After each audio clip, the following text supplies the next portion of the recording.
nggak sih kita pakai sunscreen dengan SPF di atas 30 seperti SPF 50 atau 100? Katanya di atas 30 efeknya beda-beda tipis. Bener nggak sih? Di video ini aku bakal menjawab bukan dengan pengalaman sendiri atau pengalaman orang lain, tapi berdasarkan bukti ilmiah.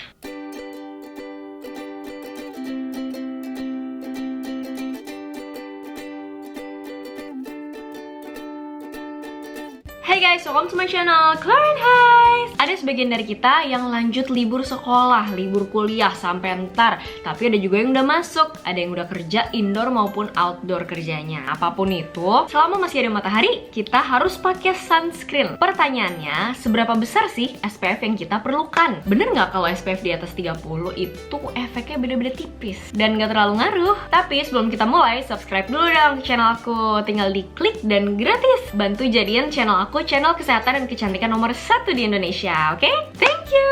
And you can follow my Instagram @clarehays. Aku pengen ngebahas ini karena ada banyak banget pendapat di kalangan kita yang bilang kalau buat apa sih SPF tinggi-tinggi? Nggak ngaruh juga. Di atas 30 tuh sama aja efeknya. Ada juga yang bilang, mahal loh berat di ongkos. Atau bahkan, ih SPF terlalu tinggi, bahan kimianya banyak banget tuh, nanti ngerusak kulit loh.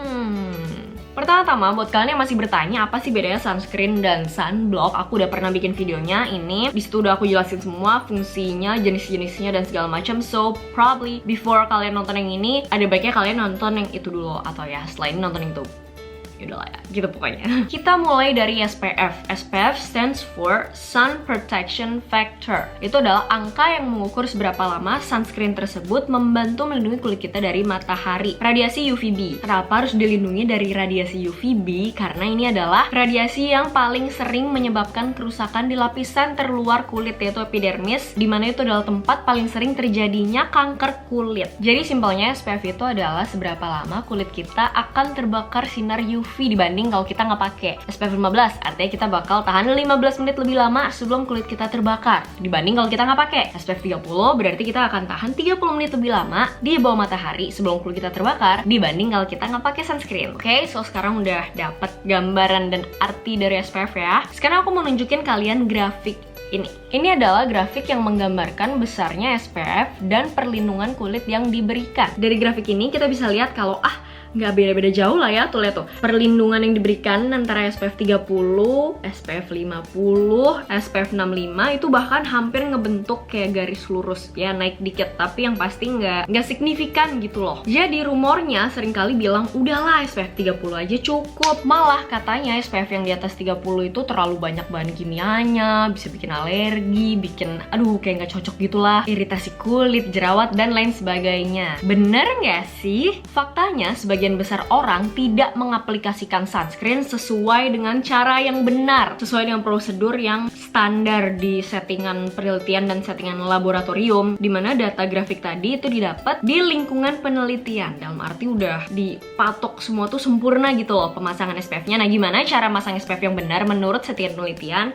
Ini cuplikan dari jurnal, jadi aku nggak ngasal. Linknya akan aku sertakan di description box, kalian bisa baca sendiri ntar. Jadi aku sambil baca aja ya. Sunscreen should be applied topically. Ya, of course, secara topikal. Correct administration is the key for the effectiveness of use. Jadi penggunaan yang benar membuat sunscreen itu lebih efektif digunakan. Okay, so here it is. A liberal uniform film of sunscreen should be applied and application should be 15 minutes before sun exposure. Yang pertama, kita harus tunggu 15 menit dulu sebelum sunscreen ini benar-benar bekerja. The adequate amount to apply is 2 mg per centimeters cubic, which is equivalent to 30 milliliters per body application. Apa itu artinya ya?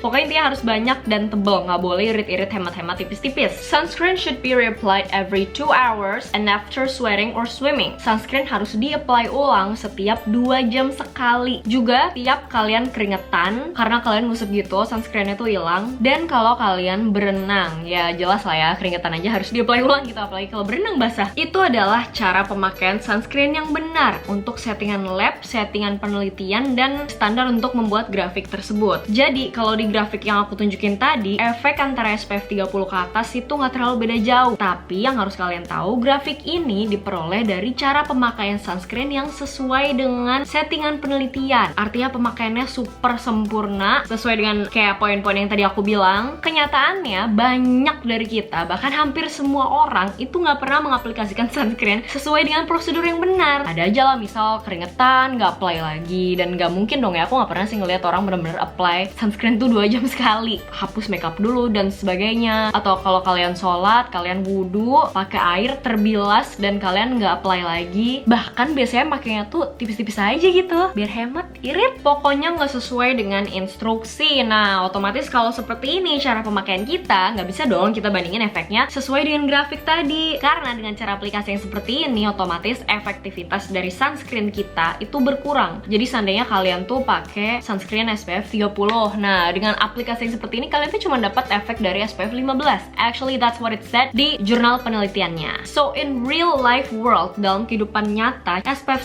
100 akan memberikan perlindungan lebih dibanding SPF 50. Dan ini nggak cuma opini ngasal ya, tapi ada bukti penelitiannya. Linknya aku sertakan juga di bawah nih, cuplikannya seperti ini. Jadi subjek penelitiannya itu pakai sunscreen dengan cara mereka setengah wajah SPF 50 dan setengah wajah SPF 100. Ternyata dari sekian orang hasilnya menunjukkan bahwa SPF 100 plus sunscreen was significantly more effective in protecting against sunburn than SPF 50 sunscreen in actual use condition.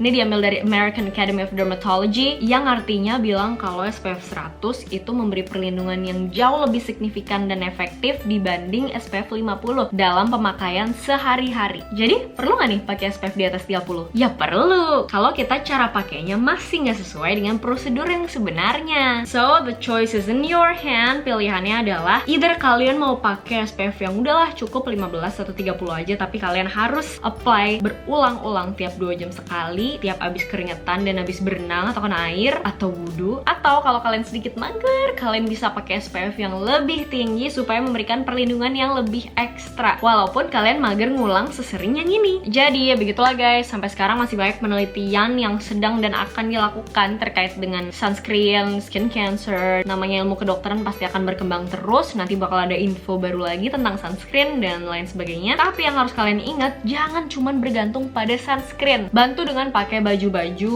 yang memproteksi kulit dari sinar matahari, baju yang panjang. Bahan baju yang kalian pakai juga ngaruh loh guys. Jadi kalian ambil tuh baju terus diterawang. Nah, kalau kalian masih bisa ngeliat sinar matahari di balik baju itu, ya demikian pula sinar matahari tersebut masih bisa nembus ke kulit kita pas kita pakai baju itu. Sebenarnya masih ada banyak banget sih topik tentang sunscreen yang menarik banget buat dibahas dan kita obrolin bareng-bareng nih. Contohnya mitos-mitos sunscreen yang salah besar atau kesalahan yang biasa dilakukan saat pakai sunscreen. Dibikin gak ya videonya? Komen ya di bawah. Oke guys, jadi sekian dulu video kali ini. Aku harap video ini berguna dan bermanfaat buat kalian, memberikan info baru yang penting untuk kalian. Seperti biasa, kalau masih ada komen, saran, kritik, pertanyaan, kalian bisa langsung komen aja di bawah. Dan jangan lupa buat like video ini, subscribe, dan share linknya ke teman-teman kalian. Ayo subscribe, bantu aku ya supaya jadi channel kesehatan dan kecantikan nomor 1 di Indonesia. And you can also follow my Instagram @Chloe. Thank you so much for watching guys. See you on my next video. Bye!